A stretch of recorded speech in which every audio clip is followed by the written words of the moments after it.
ఇక వంశీ కేసుకు సంబంధించి టీడీపీ నేతలు మాట్లాడుతున్నారు. లైవ్ లో చూద్దాం. స్టేషన్కి వెళ్ళిన తర్వాత మాత్రమే డైరెక్ట్గా స్టేషన్ దగ్గరికి పట్టాభి గారు వచ్చారు. మేము ఆఫీస్లో దాదాపుగా ఒక అరగంట పైబడి మేమందరం కూర్చుని డిస్కషన్ చేసి ఈ కేసు రాయటం, అదేవిధంగా అక్కడ సత్యవర్ధన్ కూడా ఆ కంప్యూటర్ ఆపరేటర్గా ఆ పేపర్ కావాలంటే మంచి కావాలంటే కూడా తను కూడా అక్కడ ఉన్నాడు. మేము కేసు పెడతా ఉన్నాం. ఎస్ఐ గారు సిఐ గారు నిలబడి ఉన్నారు స్టేషన్ ముందర. మేము పట్టాభి గారు వచ్చారు, మాట్లాడి చెబుతున్నాం. లోనకు కూడా వెళ్ళా, బయటే నుంచున్నాం. ఈ లోపల సిఐ గారికి ఫోన్ వచ్చింది, మాకు కూడా ఫోన్ వచ్చింది, పట్టాభి గారికి అందరికీ ఒకేసారి. ఆఫీసుని మీద వంశీ వచ్చి దాడి చేపించేస్తున్నాడు, దాదాపుగా 100-150 మంది ఉన్నారని చెప్పి ఫోన్ రావటం జరిగింది. మేము వెంటనే ఆ కేసు ఇచ్చి, మాలో కొంతమంది మేము ఇక్కడ ధర్నా చేద్దాం అనుకుంటే కాదు, మన కార్యాలయం ఆ విధంగా అవుతూ ఉంటే మనం ఇక్కడ ఎందుకు ఉండాలని కొంతమంది పట్టాభి గారు కానీ ఆ రోజు అక్కడ ఉండే మండల పార్టీ అధ్యక్షులందరూ అన్నప్పుడు నేను ఎందుకన్నానంటే ఈ మాట, 100-150 మంది ఉండారు, మనం తక్కువ మంది ఉండాం, దాడి చేశారు, మన మీద కూడా దాడి చేస్తారు అని మనం అన్నా. సరే ఏమైనా సరే వెళ్దాం అనుకున్న అందరం ఒక మాట తీసుకుని రోడ్డు ఎక్కాం. ఎక్కిన మరుక్షణం కర్రలు, రాడ్లు, కత్తులు పట్టాభి గారిని చూడటమే ఎగబడిపోయారు. అదృష్టం ఏంటంటే ఆ రోజున పట్టాభి గారికి బాడీ గార్డ్స్ ఉండారు, కారు కూడా వెంటనే నడిపిస్తా ఉన్నాడు. ఎప్పుడైతే వాళ్ళు దాడి చేశారో పట్టాభి గారిని వెంటనే బాడీ గార్డ్స్ కారులోకి తోసేయటం, వెంటనే కారు వెళ్ళిపోవటం జరిగింది. మేము అక్కడే ఉన్నాం. ఈ లోపల విపరీతంగా రాళ్ళు వేశారు. మొట్టమొదటిగా అక్కడ లక్ష్మి అనే తెలుగుదే మహిళా నాయకురాలని కొట్టడం, ఆవిడ పడిపోవటం, బ్లడ్ కారి పడిపోవటం జరిగింది. మేమందరం కూడా అక్కడి నుంచి ఆవిడని తీసుకుని కార్యాలయం వైపుకి చల్లాచెదురైపోయాం. ఉండదే 20-25 మంది. వాళ్ళ ముందర ఎక్కడోళ్ళు చూసి చాలామంది చల్లాచెదురైపోయారు. మేము పార్టీ కార్యాలయం 5 సంవత్సరాలు మీరు అరాచకాలు చేశారే, అక్రమ కేసులు పెట్టారే, అరెస్టులు చేశారే. ఇక్కడ మొత్తం సాక్ష్యాలతో సహా మీరు చేసినటువంటి కార్యక్రమాలన్నీ కూడా కనబడతా ఉన్నాయి. ఇవాళ ఆ కేసులో అతను అరెస్ట్ చేస్తే ఇవాళ మీరు వచ్చి బెదిరించి భయభ్రాంతులు చేయాలని చూస్తారా? జరగదు. కృష్ణా జిల్లాలో జరగదు, ఎక్కడా కూడా జరగదు. ఈ రాష్ట్రంలో ఎక్కడా కూడా మీ బెదిరింపులకు భయపడం. ప్రజాస్వామ్యబద్ధంగా గౌరవ ముఖ్యమంత్రి చంద్రబాబు నాయుడు గారి నాయకత్వంలో నిజంగా మేము కక్షపూరితంగా చేయాలంటే వచ్చిన 1-2 నెలల్లోనే అందరిని అరెస్ట్ చేసేవాళ్ళం. మాకు ఆలోచన లేదు. ప్రజాస్వామ్యబద్ధంగానే విచారణ జరిపిస్తాం. ఎవరైతే దీంట్లో బాధ్యులయ్యారో వాళ్ళందరి మీద చర్యలు తీసుకుంటాం. మొత్తం అందరూ మాట్లాడు.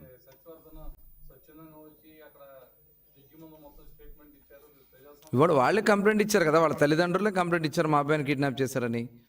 అతను కూడా వచ్చి ఈరోజు ఒక స్టేట్మెంట్ ఇచ్చాడు. నిన్న 164 స్టేట్మెంట్, నిన్న స్టేట్మెంట్ అతను జడ్జి దగ్గరికి వెళ్ళి ఆయన కంప్లైంట్ స్టేట్మెంట్ ఇవ్వడం జరిగింది. కిడ్నాప్ చేశారనేది క్లియర్గా విజువల్స్ కనబడుతున్నాయి కదా. ఇంకా దీంట్లో వేరే ఆలోచన లేదు. మేము ఎంత కూడా ఎక్కడా కూడా ఎట్టి పరిస్థితుల్లో కక్ష సాధింపు చర్యలు తెలుగుదేశం పార్టీ చెయ్యదు. గన్నవరం శాసనసభ్యులు వెంకటరావు మాట్లాడతారు. మీడియా మిత్రులు నమస్కారం. ఈరోజు జగన్మోహన్ రెడ్డి గారు విజయవాడ జైలు దగ్గరికి వెళ్ళి ఆయన మాట్లాడిన మాటలు ఒకసారి, ఆయన గతంలో నేను ఆ పార్టీలో పనిచేశా. ఏప్రిల్ 23, 2018 బ్రహ్మలింగయ్య చెరువు గట్టు మీద నుంచుని వేలాది లారీలు మట్టి తరలిపోతుంది. అట్లాగే బ్రహ్మలింగయ్య చెరువు 1400 ఎకరాలు 1500 ఎకరాలు మట్టి అంతా అమ్ముకున్నారు. సిల్ట్ తీయటం అంటే అదే ఇప్పుడు ప్రభుత్వం రిజర్వాయర్ చేద్దాం అనుకుంటే దానికి ఒక 16-17 కోట్ల డబ్బులు రాజేశారు. అలాగే సిల్ట్ తీస్తామంటే ఎంతో కొంత తీస్తారని చెప్పి, కానీ ఈయన్ని తాడి చెట్టు లోతులు మట్టి తవ్వుతారని మీరు అడిగిన మాట వాస్తవం కదా జగన్మోహన్ రెడ్డి గారు. మీరు ఆ రోజున మాట్లాడినప్పుడు అదే బ్రహ్మలింగయ్య చెరువు గట్టు మీద నుంచి మాజీ శాసనసభ్యుని, అప్పుడున్న శాసనసభ్యుడిని మట్టి కాసుడని, బకాసుడని, రౌడీ అని మీరు మాట్లాడిన మాట వాస్తవం కదా. అప్పుడు మట్టి కాసుడు ఇవాళ మహాత్ముడు అయిపోయాడా? ఆ భావంతోనే మీరు జైలుకి వెళ్ళారా పరామర్శించడానికి? ఫేక్ పట్టాల కేసుని వైఎస్ఆర్ కాంగ్రెస్ పార్టీ అధికారంలోకి రాగానే ఆ రోజున బాపులపాడు ఎంఆర్ఓ ఉన్న నరసింహారావు అని నరసింహారావు అని కేసు పెడితే, తర్వాత అతను వైసీపీలోకి రాగానే ఆ ఫేక్ పట్టాల కేసు ఛార్జ్షీట్లో పేరు తొలగించింది వాస్తవం కాదా? ఆ ఎంఆర్ఓని గన్నవరంలో ప్రధానమైన మండలం గన్నవరం బాపులపాడు 75,000 ఓటింగ్ ఉండి 2 లక్షల పైన జనాభా ఉండేదానికి ఒకే ఎంఆర్ఓని కొన్ని సంవత్సరాల పాటు ఉంచిన మాట వాస్తవం కాదా? బూతులు తిట్టే వాళ్ళకి మంత్రి పదవులు ఇచ్చి బూతులు తిట్టే వాళ్ళని ప్రోత్సహించి తెలుగు భాష మీద దాడి చేసి ప్రజల తిరస్కారానికి గురై 11 సీట్లు పరిమితమైంది వాస్తవం కాదా? ఇంకా ఇప్పుడు కన్నా మానుకుంటే మీ పార్టీకైనా రాష్ట్ర ప్రయోజనాలకైనా అది మంచిది తప్ప ఇంకా ఇదే భాషను కంటిన్యూ చేయటం బూతులు తిట్టామని ప్రోత్సహిస్తే ఇక ఈ రాష్ట్రానికి వైఎస్ఆర్ కాంగ్రెస్ పార్టీ ఏం చేయదలుచుకుందనేది ప్రజలు చర్చించుకునే పరిస్థితి. కేవలం పనికిమాలకు మంత్రులు ఇచ్చి బూతులు తిట్టే వాళ్ళకి మంత్రులు ఇచ్చి ఆ 11 స్థానాలకి పరిమితం అయిపోయిన విషయాన్ని తెలుసుకుంటే మంచిదని మీ ద్వారా తెలియజేస్తూ, అలాగే వైఎస్ఆర్ కాంగ్రెస్ పార్టీ అధికారంలో ఉన్నప్పుడే గన్నవరం పిఎస్సిఎస్ అధ్యక్షుడు కాసన్నేని రంగబాబు గారు పార్టీ మారాడనే ఉద్దేశంతో నాతో పాటు బ్యాంక్ చైర్మన్ పదవికి రాజీనామా చేసి మారాడు.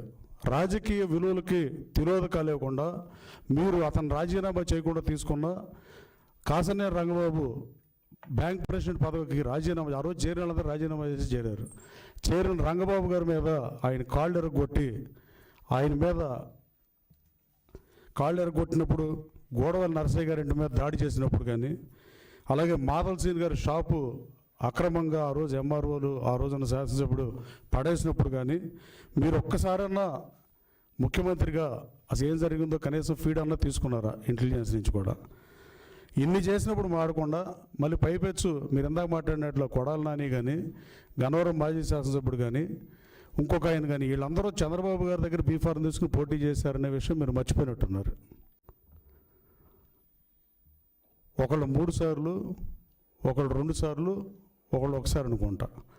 వాళ్ళని చూసి చంద్రబాబు గారు భయపడే పరిస్థితి ఏముంటుంది? మనం స్టేట్మెంట్ ఇచ్చేటప్పుడు రాజకీయాల్లో మేనమేషాలు లెక్క పెట్టకుండా మంచి చెడు చూసుకుని మాట్లాడితే ప్రయోజనం ఉంటుంది తప్ప నోటికి ఎంత వస్తే అంత మాట్లాడితే రాష్ట్ర ప్రజలు గమనిస్తున్నారు. జగన్మోహన్ రెడ్డి గారు మీరు బూతులు తిట్టేవాళ్ళని ఇంకా ప్రోత్సహించి ఇంకా ఇలాగే రౌడీయిజాన్ని ప్రోత్సహిద్దాం అనుకుంటే ఈ రాష్ట్రానికి వైఎస్ఆర్ కాంగ్రెస్ పార్టీ సీట్లు ఎలా పెరుగుతాయని మీరు అనుకుంటున్నారో నాకైతే అర్థం అవ్వట్లేదు. కానీ 11 సీట్లకు పరిమితమై మీరు అసెంబ్లీకి రాకుండా అసెంబ్లీలో టైం ఎవరు, మైక్ ఎవరు, ప్రధాన ప్రతిపక్ష హోదా ఎవరు, ఏదో కల్లిపొల్లి మాటలు చెప్తున్నారు. రేపు వచ్చే ఎన్నికల్లో మీరు మేనిఫెస్టోలో పెట్టేయండి. అయితే 89 సీట్లు ఇచ్చి అధికారంలోకి వస్తే నేను శాసనసభకు వస్తా, లేదు 10% ఆఫ్ సీట్స్ రావాలి కాబట్టి 175 అయితే 175, పెరిగిన సీట్లు 18 సీట్లు వస్తేనే నేను అసెంబ్లీకి వస్తాను, మీరు మేనిఫెస్టో పెట్టి పోటీ చేయమని కోరుతూ ఇలాంటి వాళ్ళని ప్రోత్సహించి మీరే మట్టికాసుడు బకాసురుడు, వేల లారీలు తోలుకున్నాడు, దొంగేళ్ల పట్టాలు, ఇలా ఇన్ని మాట్లాడిన తర్వాత మనం మాట్లాడేటప్పుడు ఆ రోజు మాట్లాడింది రికార్డు ఉంటుంది, ఇవాళ మాట్లాడింది రికార్డు ఉంటుంది, శాసనసభలో అయినా బయటైనా. మీరు అట్లా మాట్లాడటం డెఫినెట్గా ఆక్షేపణీయం, బాధాకరం కూడా. అలాగే జైలు బయటకు వచ్చిన తర్వాత పోలీస్ అధికారులని బట్టలు ఓడదీస్తానంటూ ఈ సభ్య సమాజం హర్షించే పరిస్థితి నేను భావిస్తున్నా. Thank you. అందరికీ నమస్కారం. ఈ రోజున మాజీ ముఖ్యమంత్రి వర్యులు జగన్మోహన్ రెడ్డి గారు విజయవాడ సబ్ జైలుకు వెళ్ళి ఒక దళిత యువకుడిని కిడ్నాప్ చేసి బెదిరించి తప్పుడు వాంగ్మూలం ఇచ్చే విధంగా చేసినటువంటి ఒక వ్యక్తి వల్లభనేని వంశీని పరామర్శించడానికి వెళ్ళి మామూలుగానే మీడియా ముందుకు వచ్చి పచ్చి అబద్ధాలు మాట్లాడారు. 5 సంవత్సరాల పాటు ఇదే విధంగా ప్రతిరోజు కూడా నిస్సిగ్గుగా అబద్ధాలాడి ప్రజల్ని మోసం చేసినందుకే మొన్న ఎన్నికల్లో ప్రజలు వాతలు పెట్టినా కూడా బుద్ధి మార్చుకోకుండా మళ్ళీ అదే విధమైనటువంటి అబద్ధాలు నా పేరు పదే ప్రస్తావిస్తూ మీడియా సమావేశంలో జరిగినటువంటి ఆ రోజున ఫిబ్రవరి 20, 2023న జరిగినటువంటి సంఘటనని పూర్తిగా వక్రీకరించి లేనిపోని అవాస్తవాలన్నీ జోడించి మళ్ళీ ప్రజల్ని తప్పుదారి పట్టించినటువంటి ప్రయత్నం చేశారు గనకే ఈ రోజున మరి గౌరవ మంత్రివర్యులు కొల్లు రవీంద్ర గారు, మా పార్టీ శాసనసభ్యులు వెంకటరావు, మేమందరం కూడా మీడియా ముందుకు వచ్చి ఆయనలాగా అబద్ధాలు వండి వార్చకుండా వీడియోగ్రాఫిక్ ఎవిడెన్స్తో ఇవాళ మీడియా ముందుకు వచ్చాం. ఇవాళ ఏం మాట్లాడుతూ ఉన్నారు జగన్మోహన్ రెడ్డి గారు? మీరు నేను అకారణంగా ఆ రోజున గన్నవరం వెళ్ళానా? సందర్భం లేకపోయినా రెచ్చగొట్టానంట. దాదాపు 200-300 మందిని వెంట పెట్టుకుని వైఎస్ఆర్సీపీ పార్టీ కార్యాలయం పైకి దాడి చేయడానికి వెళ్ళానంట. అసలు జరిగినటువంటి వాస్తవం గురించి మాట్లాడుకుంటే ఇక్కడే నా పక్కన మా పార్టీ సీనియర్ బీసీ నాయకులు దొంతు చిన్నా గారు ఉన్నారు. జగన్మోహన్ రెడ్డి గారు అరాచకాల్ని ప్రశ్నించినందుకు మా పార్టీ సీనియర్ బీసీ నాయకుడి ఇంటి పైన ఫిబ్రవరి 20వ తేదీ ఉదయం దాడి చేసి ఆయన ఇంటి బయట ఉన్నటువంటి వాహనాలని ధ్వంసం చేస్తే ఇవాళ మా పార్టీకి చెందినటువంటి ఒక బీసీ నాయకుడికి అండగా నిలబడటం కోసం గన్నవరం పోలీస్ స్టేషన్లో ఫిర్యాదు చేయడానికి వెళ్ళాం. నేను, నాతో పాటు మా పార్టీ సీనియర్ నాయకులు బీసీ నాయకులు గురుమూర్తి గారు, ప్రస్తుత గౌడ కార్పొరేషన్ చైర్మన్ గారు గురుమూర్తి గారు, మేమందరం కూడా గన్నవరం పోలీస్ స్టేషన్కి వెళ్ళాం. ఎందుకంటే ఆ రోజున పరిస్థితులు మనందరికీ తెలుసు. జగన్మోహన్ రెడ్డి ప్రభుత్వంలో దళితులపైన, బలహీన వర్గాలపైన జరుగుతున్నటువంటి దాడులు, కిరాతకంగా వారిని హత్య చేసేటటువంటి పరిస్థితి. గన్నవరం సంఘటన జరగటానికి ముందే దాదాపు 30 మంది బీసీ నాయకుల్ని పొట్టన పెట్టుకున్నావు జగన్ రెడ్డి. ఒకళ్ళు కాదు, ఇద్దరు కాదు. ఇవాళ మీరు చూసినట్లయితే ఒక కంచర్ల జల్లయ్య, ఒక తోటా చంద్రయ్య, నడి రోడ్డు పైన అతి కిరాతకంగా ఒక బీసీ నాయకుడైనటువంటి తోటా చంద్రయ్యని పీక కోసి చంపిన మాట వాస్తవం కాదా? నందం సుబ్బయ్య, అదేవిధంగా ఒక డాక్టర్ సుధాకర్, డాక్టర్ అనితారాణి, వరప్రసాద్ శిరోమండనం, ఈ విధంగా బీసీలు ఎస్సీల పైన దాడులు చేసుకుంటూ పోతూ వారిని అతి కిరాతకంగా చంపుతున్నటువంటి సందర్భంలో బలహీన వర్గాలే వెన్నుముకగా ఉన్నటువంటి పార్టీ తెలుగుదేశం పార్టీ. అటువంటి బడుగు బలహీన వర్గాలకి ఎట్టి పరిస్థితుల్లోనూ అండగా నిలబడాలి, వారికి రక్షణగా నిలబడాలని చెప్పి మా పార్టీ అధ్యక్షులు చంద్రబాబు నాయుడు గారు ఇచ్చిన పిలుపు మేరకు ఒక బలహీన వర్గాల నాయకుడు చిన్నా గారికి అండగా నిలబడటం కోసం వెళ్ళాం. అంటే నువ్వు మా పార్టీ బీసీ నాయకుడి ఇంటిపైన దాడి చేస్తే ఎవరు ప్రశ్నించకూడదా?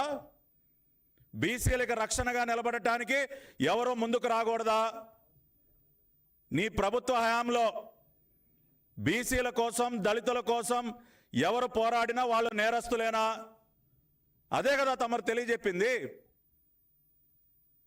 అంటే మీరు బీసీలని నరికి చంపుతున్నా ఎవరు మాట్లాడకూడదు, వాళ్ళ ఇళ్లపైన దాడులు చేసినా ఎవరు మాట్లాడకూడదు, డ్రైవర్ సుబ్రహ్మణ్యం చంపి డోర్ డెలివరీ చేసినా ఎవరు మాట్లాడకూడదు.